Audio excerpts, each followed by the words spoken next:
Patyk. Kamień. Kalosze. Wodery. Całymi dniami. Przynieś, podaj, pomóż zatargać. Budowanie mostów, zbieranie sopli. Sople są lodami. Sople są mieczami. Bycie non-stop mokrym. To mokro zamarzało, co było też bardzo fascynujące, bo zmienia się nagle kolor. Gorzej jak majty mokre.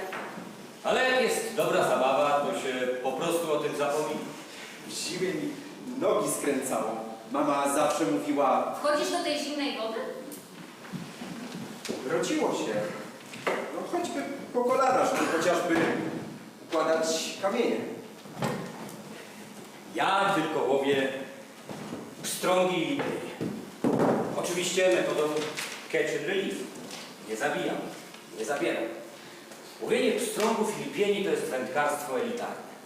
Co innego jest siedzieć w stawie, w jakimś bajorku czy na jeziorze, co nie mówię, że nie jest jakimś doznaniem estetycznym. Tak, ale rzeka Górska to jest prawdziwa eksplozja piękna. Cały czas słychać. No, ona nie jest taką rzeką, która po cichu płynie. Jak miałam okno otwarte, zawsze szybko usnęłam. Rzeka mi szumiała. Dla mnie zapach.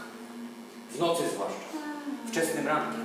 Jak ktoś by mi zawiązał oczy i poprowadził nad rzekę i powiedział, że to kwisa, to bym powiedział, że nie. Że to nie jest kwisa, bo to tak nie pachnie. Stoję nad kwisą, mam taki kombinezon, jakbym była jakąś kosmonautką. Z tyłu gdzieś tam dziadek łazi i patrzy na mnie kątem oka, żebym do niej nie wpadła. Ale ja właściwie nawet nie mam ochoty do niej wchodzić, no bo jest zima. Ona jest dosyć rwąca, a ja jestem mała. Ale to nie jest ważne. Nawet dziadek nie jest aż tak ważny. W sensie, on jest ważny, bo mnie tam zaprowadzał, ale dla mnie jest ważne to, że jestem i patrzę na rzekę. Jak spływa po tych kamieniach. Te mostki były jeszcze przedwojenne. Niemcy sobie też ułatwiali życie i nam te mostki pozostawiali.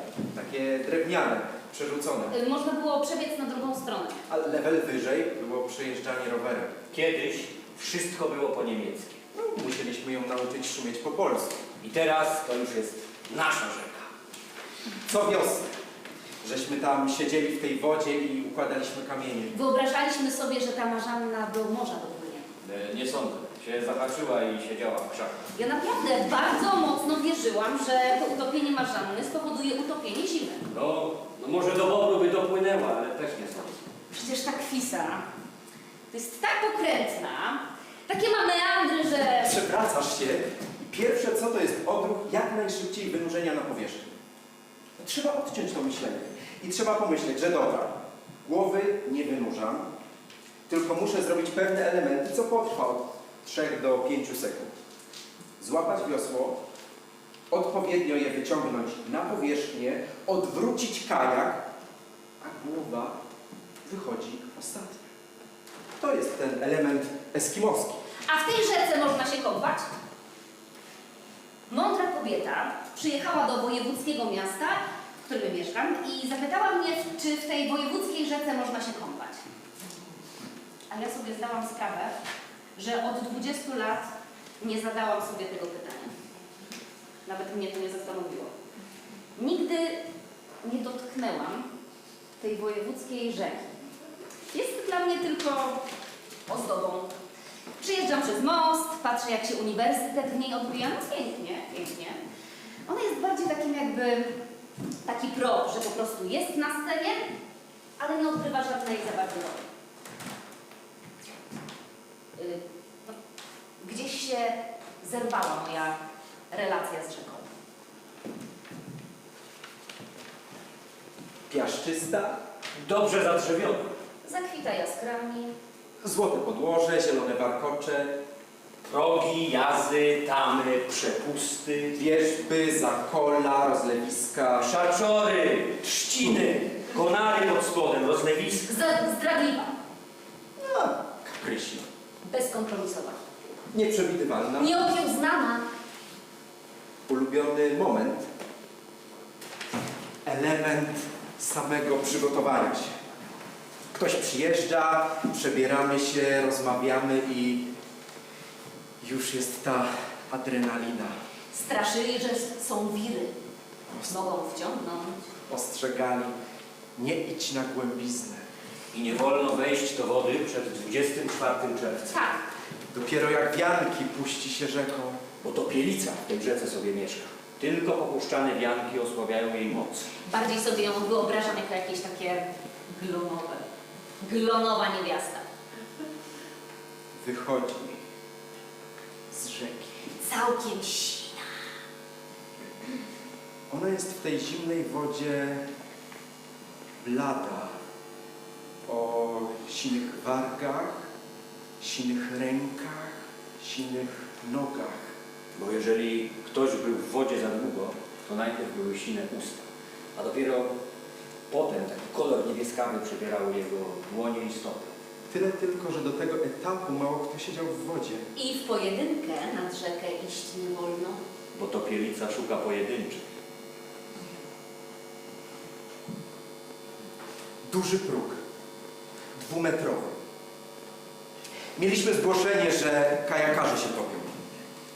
Woda, spadając z góry, z dużej wysokości, odbija się od dna. Płynie kawałek w dół rzeki, ale wraca pod dużym ciśnieniem do góry i powoduje tak zwany odwrót. My kajakarze potocznie mówimy na to walec, bo woda tam walczy, kręci się w kółko.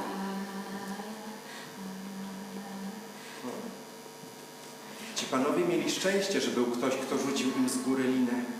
Oczywiście byłam ciekawa, gdzie są źródła kwisy. Poszłam tych źródeł szukać latem i z rozczarowaniem stwierdziłam, że ta kwisa nie wybija tak pięknie jak rzeki w bajkach. Kwisa zaczyna się bagnem po prostu. No. I to 3 bagnami. Widły 1, widły 2, widły 3. To 3 strumienie, które w pewnym momencie łączą się w jedną rzekę. Naprawdę wtedy przeżyłam wielkie rozczarowanie. Ale okazuje się, że wiele rzek właśnie zaczyna się bagnem. Nawet Łaba, która ma słynne źródła Łaby, zaczyna się bagnem. Tylko w pewnym miejscu na tym bagnie ktoś postawił po prostu cembrowinę. Nikt źródeł kwisy nie oznaczył. Wiemy tylko, że są widły kwisy, a później w bagno. Ja w ogóle ludzi nad rzeką nie zaczepiam. Bo wiem, jak to się kończy. Ja. Ale oni zaczepiają mnie. Na przykład podjeżdżam pod rzekę, ubieram wodery, pani podchodzi do mnie i ona myślała, że ja jestem z Wód Polskich. I ona się pyta mnie, a kiedy te drzewa wytną? Proszę pani, ale czemu pani te drzewa przeszkadzają? No bo ja nie widzę głównej drogi przez te drzewa. Jak byłam mała, to patrzyłam na rzekę. Byłam bardziej patrzeniem na rzekę niż myślaniem. A teraz mam kołowrotek różnych rzeczy w głowie. Ja już teraz nie jestem w stanie sobie chodzić beztrosko w dziwnym kombinezonie i patrzeć na rzekę. No bo nie wiem, podatki na przykład. Różne rzeczy osób dorosłych. Czy z rzeki się wyrasta? To jest przedziwne myślenie, że rzeka jest fajna tylko kiedy jest się dzieckiem. To jak poznać się z rzeką, jak się jest dorosłym? A co się robi w dzieciństwie, a potem już nie? Bawi się.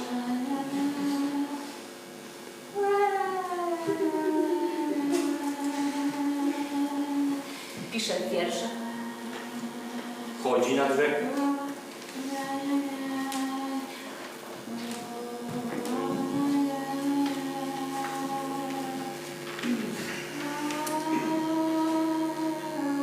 Tam zatopiłam z moim byłym kluczyk do kłódki.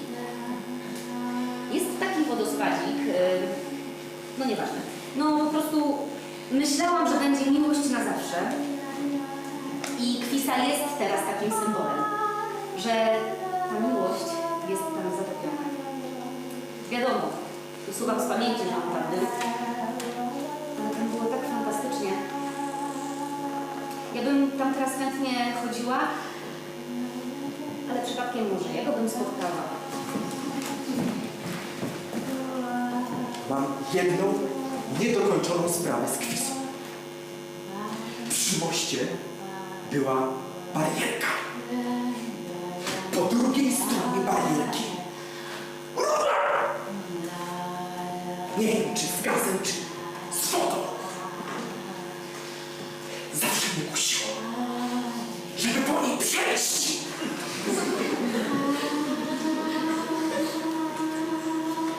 A jak spadnę? To jest szansa. Nigdy tego nie zrobiłem. Ciągle o tym myślę. Deszcz się mieszał ze ściekami.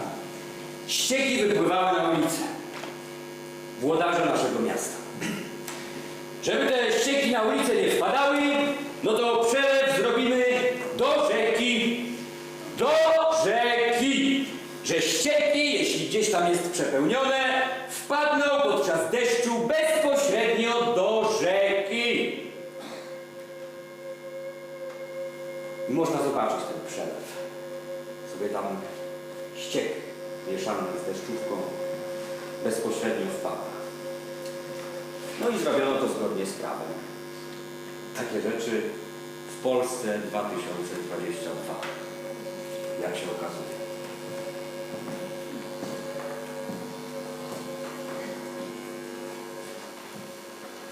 Myśmy biegali po tych wałach.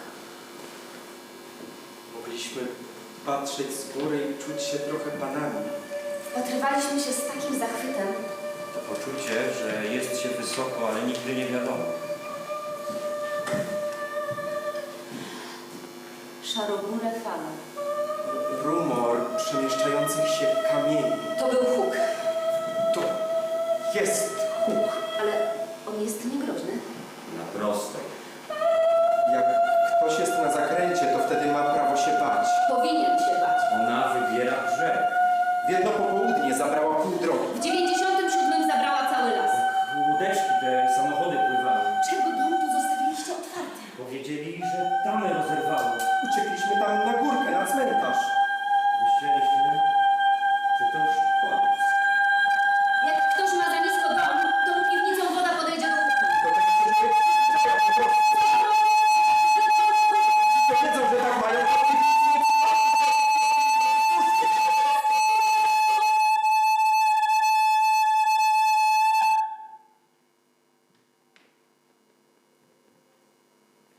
Myśleliśmy, że to już koniec.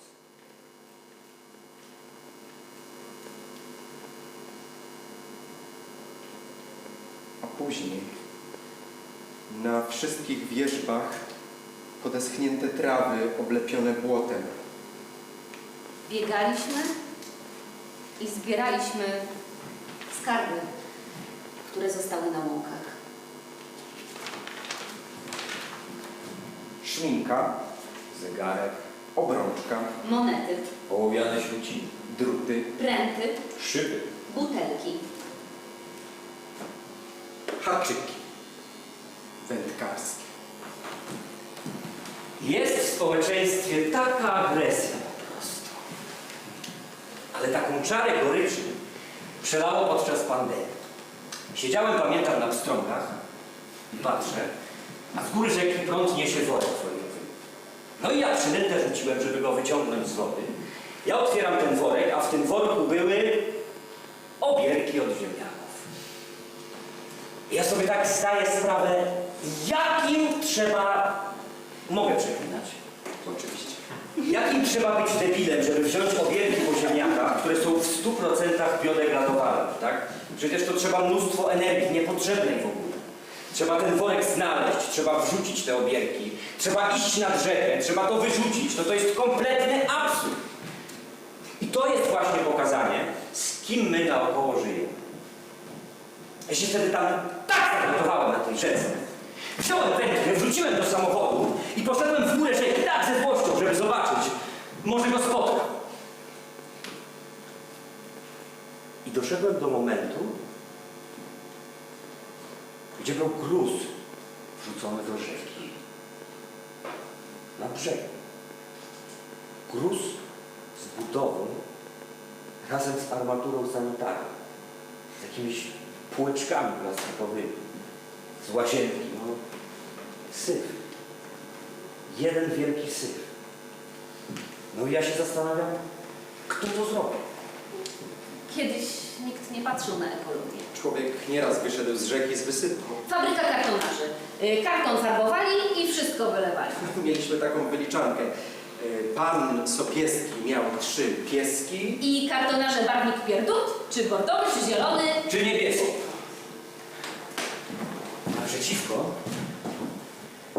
Naprzeciwko stał taki piękny dom. Taki wyremontowany, z nową elewacją. No niby państwo takie porządne, ogród zrobiony. Ale tę rzekę to mają po prostu za taką taśmę do śmieci.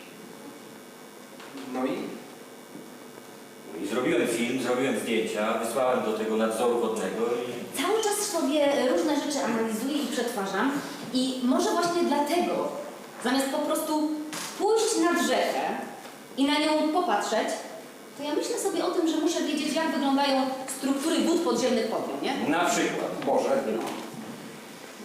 w sprawie elektrowni żeśmy interweniowali. Wędkarze z całej Polski. Elektrownia, ona zapewnia nam odpowiedni poziom przepływu wody na zawody.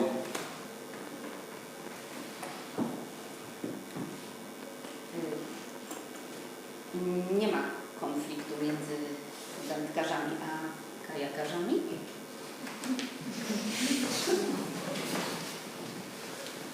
Nie. W tej chwili już nie. Jakoś żeśmy się, że tak powiem, porozumiewamy się. Widać, że ta rzeka jest dla mnie fajna. Ryby, czysta woda. No, Także ta fajna rzeka jest po prostu obita kamieniami z prawej i z lewej strony. I te bariery poprzeczne, no ją tam gdzieś trzymają po prostu, nie? W miejscu. Że ona po prostu nic nie może powiedzieć, tak? Ona nie ma prawa głosu, ona nic nie może. Nie wiem. Mam powiedzieć, jak Pstrągi i Lipienie dotarła pod wodzą? Idą, kiedy temperatura wody osiągnie takie widełki, w których one po prostu czują ciąg tarłowy tak zwany. I idą w górę rzeki i odnajdują podłoże, które zawiera dobry rumosz żwirowy. Taki, w którym będzie można kopać pogodę. I teraz procedura wygląda tak. Samica zajmuje stanowisko, kopie dołek, samce krążą wokół niej i kiedy ona jest gotowa, samiec się zbliża do samicy, one tak charakterystycznie otwierają szczęki. To widać najczęściej gdzieś tam na National Geographic. I w tym samym momencie wydalają ikrę i mlecz.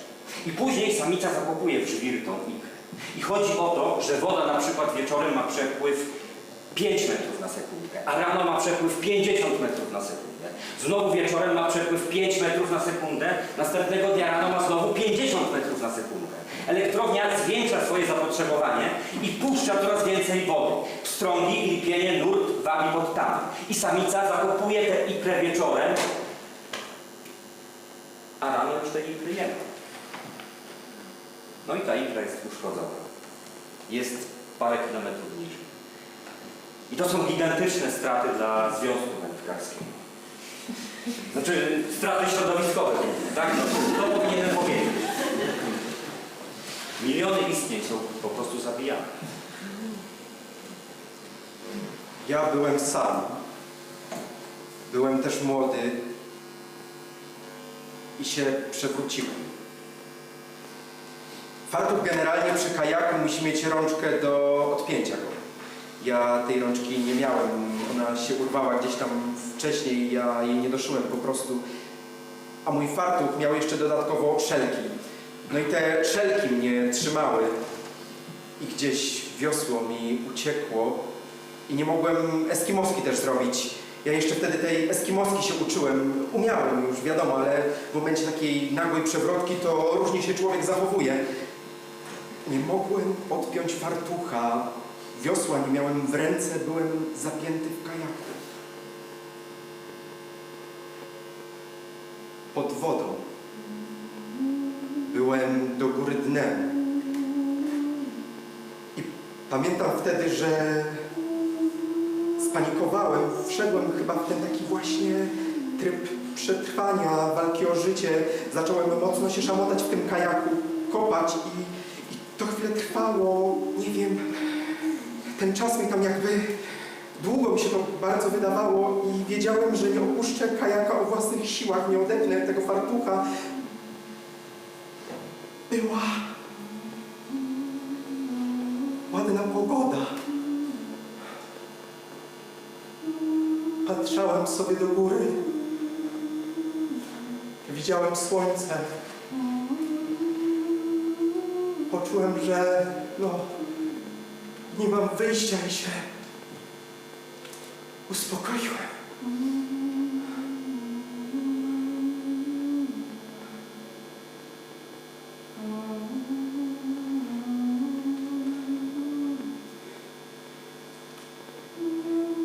I tak jakby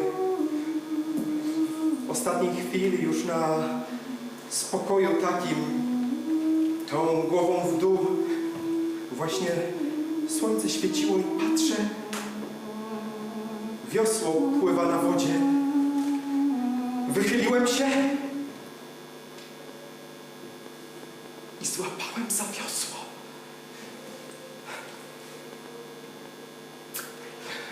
Odwróciłem się z powrotem na powierzchnię.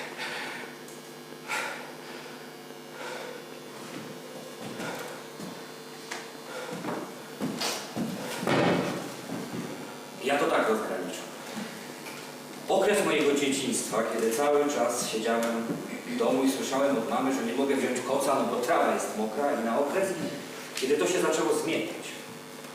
Ja tylko czekam na śnieg, deszcz. Jak długo nie pada, no to ja się martwię. Mówię, kurde, co z moimi pstrągami? Co z moimi rybami? One się tam męczą, biedne, i czekam aż spadnie. A w mediach jaka jest retoryka? O Boże, jutro strasznie, bo jutro deszcz. Wszystko jest nakierowane na to, żeby było fajnie i sympatycznie, jak jest słońce i jak jest gorąco. Ludzie, gdzie wy żyjecie? Gwarantuję, że jakbyście przesiedzieli nad tą rzeką jakąś część czasu, którą ja siedzę, to byście się zorientowali, że coś nie gra, że coś jest nie tak.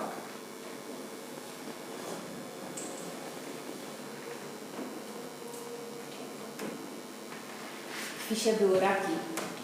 Od jakiegoś czasu żadnego nie widziałem. Za płotem mieliśmy żaby. Nie mamy już. Nie słyszę ich kumkania. No, szczura wodnego widziałem.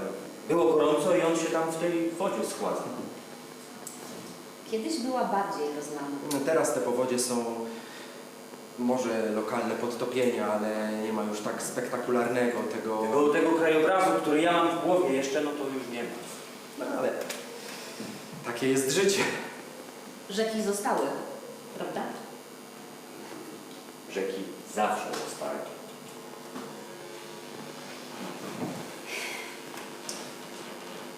Stwierdziłam, że po prostu wrócę nad Kwisę.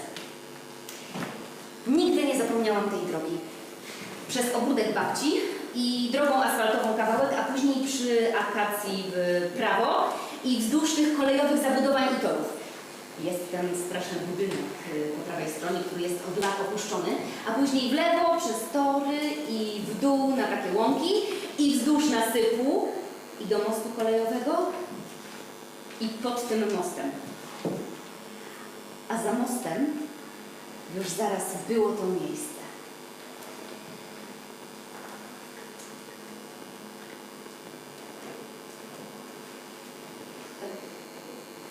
Trochę była bardziej zarośnięta, ale jak patrzyłam na te kamyczki, no to one mi się wydały takie same. Ona miała taki sam kształt i tak samo płynęła. Tylko teraz ja byłam większa.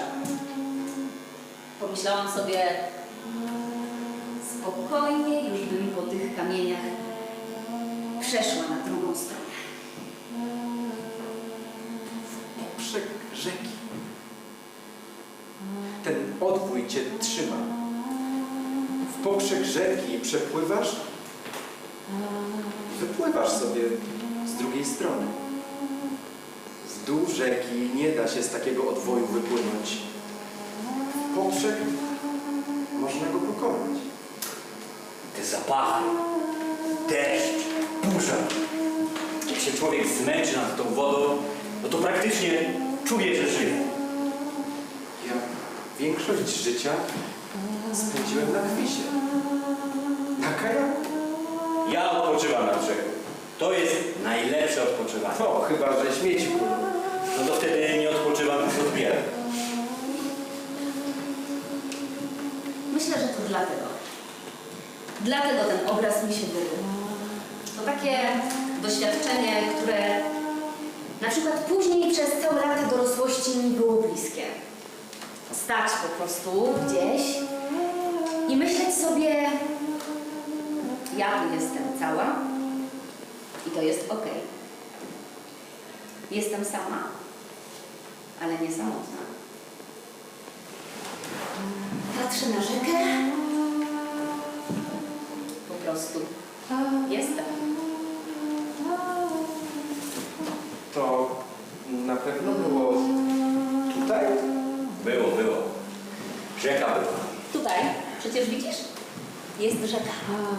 No widzę, ale gdzie jest to kamienne coś? Nie wiem, może zarosło. To co, wszystko by zarosło? Nie wiem, czy to było naprawdę, że tam się szło? Jak byliśmy u babci w lecie, to zawsze tam chodziliśmy. Byliśmy z babcią. Na pewno było coś do jedzenia. Ja nie pamiętam tej drogi. Tam się szło najpierw takimi torami, po łuku tak. Było to drzewo przy brzegu? Drzewa nie pamiętam. Chyba właziliśmy na nie. Ale mówię, to może nie być prawda. I siadaliśmy przy rzece zawsze w tym samym miejscu. Mam takie wspomnienie. Babcia siedzi nad tą rzeką i nas obserwuje. I ma taką spódnicę. Taką kwiecistą spódnicę. Ja coś kojarzę, że coś takie żółte, z brązowym. Ze mną jak chodziła, to miała raczej granatową. To nieważne. Ona miała ich kilka. I to mi się nie śniło?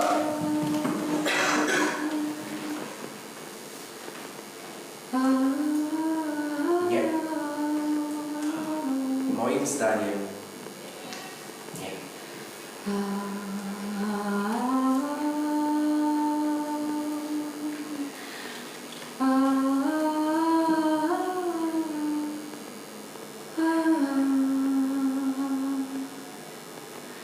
Ah